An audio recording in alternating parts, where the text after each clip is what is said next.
coronavirus outbreak. So worldwide infections are now more than 1.3 million. And here in the US, that number has risen to more than 378,000. But we did hear some relatively encouraging news here from Governor Andrew Cuomo out of New York earlier this afternoon. Now, he did point to the fact that we are seeing a falling rate in the number of hospitalizations, and saying that the state is still projecting that the spread of the virus is plateauing. Here for more on this, I want to bring in Dr. Roger Klein, former advisor to the FDA and to the CDC. And Dr. Klein, thanks for joining us. Let's start with the latest numbers out of New York, just in terms of what do you think, or what do those numbers tell us about the virus at this point?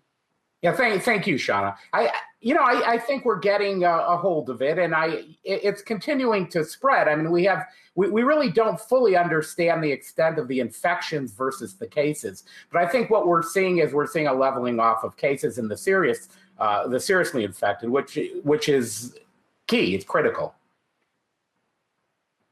That is critical. I mean, it's interesting, though, because there's still so much uncertainty just in terms of when we will start returning to work. And I actually want to play a thought that we heard, a soundbite from Larry Kudlow. Now, he was out commenting earlier about the timing of reopening the economy. And here's what he had to say to reporters earlier today.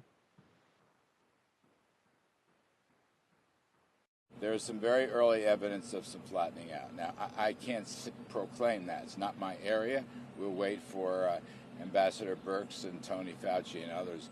But we've done what we needed to do, and I think it's bearing results, and we are looking to reopen the economy as soon as we can, but we got to get a green light from the health folks. There's no question about that.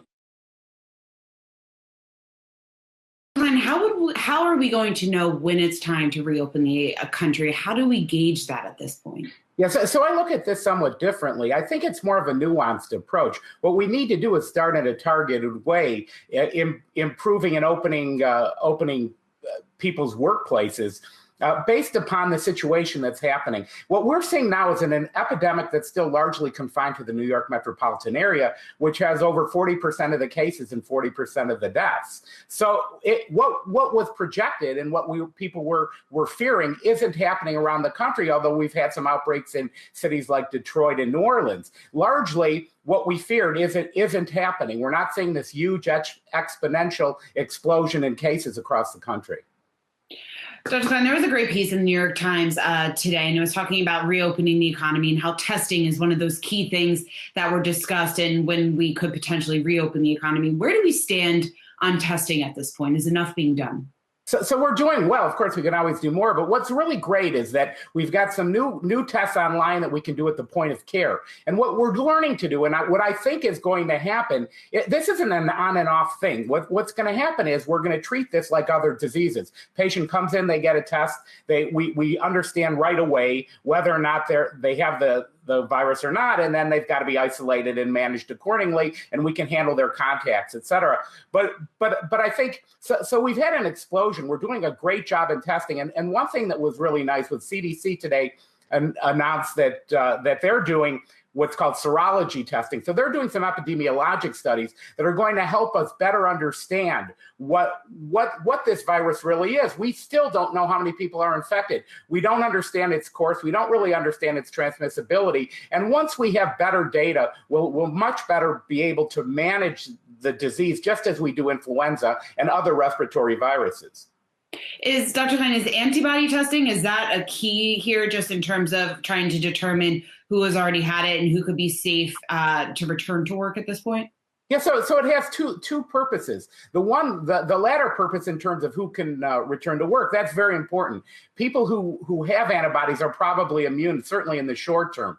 But it also gives us knowledge and understanding of what this disease is. We don't know what the death rate is because we don't know what the infection rate is. Most of our testing has been confined to the sickest patients. We're looking at hospitalized patients and those who have the greatest symptomatology. They're the most affected. We don't know how many people are walking around with mild infections, and we actually don't know how many of the people with mild infections go on to become severe. So we need those data to really understand it. But I'm very optimistic. I think the fact that we're not seeing the fact that the New York area is still maintaining its constant percentage or relatively constant percentage relative to the nation. It's only 6% of the population. To me, suggests we're not going to see a replica of what went on in New York, other places in the country. That's very, very encouraging, and suggests we can use targeted means to help stem the virus, but also preserve the economy and people's welfare. But isn't it too soon to be talking about flattening of the curve? Because like everybody else, I'm anxious, want us to reopen the economy. But Dr. Fauci said that the data, it takes 2-3 weeks for the actual result. There's a lag there. So is Governor Cuomo being too optimistic?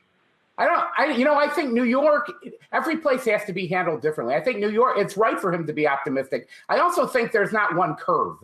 And we're not actually seeing the kind of curve they're talking about in other areas of the country. What we need to do is this is a big, big country with lots of people. We've got 330 million people here. We need to manage this in a more nuanced fashion, not in one way. It needs to be handled in accordance with what's going on in different regions. New York is extremely population dense, and there was always the risk of something like this happening in New York City.